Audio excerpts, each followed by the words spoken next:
ایسا بھی آئے گا کہ یہود و نصارہ کے پھیلائے ہوئے جالوں کے اندر یہ قوم پھنسے گی اور کوئی کہے کہ یہ حضور نور تھے یا بشر تھے، کوئی حضور کو حاضر اور ناظر کے پیمانوں میں تولے گا، کوئی نبی علیہ السلام کو رحمت للعالمین، کوئی نبی علیہ السلام کو یہ فرمائے گا کہ 40 سال ساری باتیں ایک طرف۔ آپ اگر ایک قرآن کی طرف آ جائیں تو قرآن کے ایک ایک حرف کے اندر عقیدہ اہل سنت بیان ہو جائے۔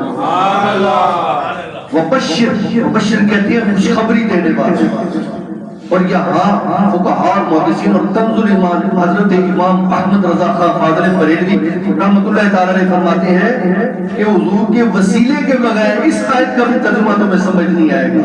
فرمایا محبوب مجھے سب کچھ پتا ہے، لیکن تم اپنی زبان مبارک سے انہیں خوشخبری سنا دو۔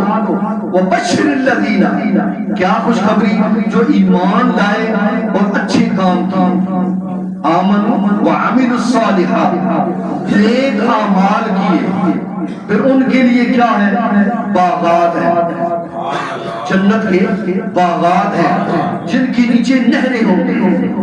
وہ ہمیشہ ایک محبت بھرے انداز کے بندے نے بڑا پیارا میسج دیا واٹس ایپ، تو میں نے کہا یار ہر جمعہ ہم اپنے انداز کو کہتے ہیں کہ صاحب ڈرانڈے پڑھو کہ جہنم میں جاؤ گے، ایسا کرو گے تیسا۔ میں نے کہا یار آج تمہیں خوشخبری سنا دیتے ہیں، لیکن ساتھ یہ اعمال ضروری ہے یار۔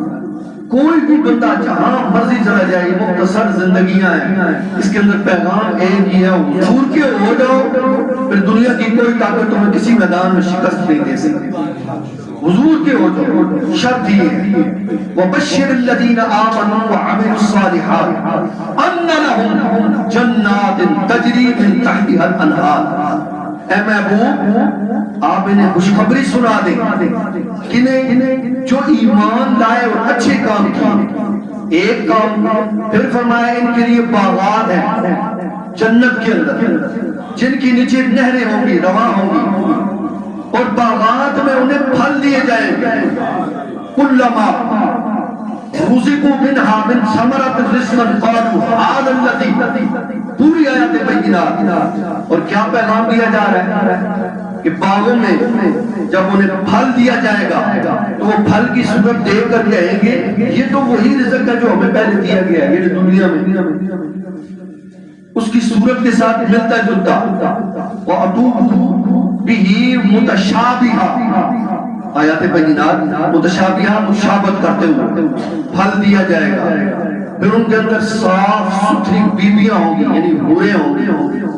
خوشخبری سے سن کے تو اپنے آپ پہ تو سبحان اللہ کہتے ہیں کہ وہ پاک اور صاف بیویاں حوریں ملیں گی، اور پھر آخر میں فرمایا وَلَهُمْ فِيهَا خَالِدُونَ، اور وہ ہمیشہ اس میں رہیں گے۔ یہ تھا آیات بینات کا ترجمہ جو 2-3 حصوں میں تلاوت کرنے کا میں نے شرف حاصل کیا۔ ترجمہ بھی آپ کو سنا دیا کہ جنت کے اندر نہریں ہوں گی، رواں ہوں گی، باغ ہوں گے، پھر پھل دیے جائیں گے، اور یہاں کے پھل کھا کر نا صحت ملتی ہے، لیکن وہاں کا پھل اور یہاں کے پھل کے اندر فرق بھی تو ہوگا۔ اب یہاں ہمارے لوگوں کو اکثریت کے ساتھ جو علماء کے پاس بیٹھتے ہیں ان کی بات نہیں میں کرتا، لیکن جو علماء کو چھوڑ کر ادھر ادھر بیٹھتے ہیں یا اپنے کاموں میں مشغول ہے، اس آیات بینات کے اندر دو چیزیں بیان کی گئی، ایک بندہ مومن ہونا اور دوسرا نیک اعمال کرنا۔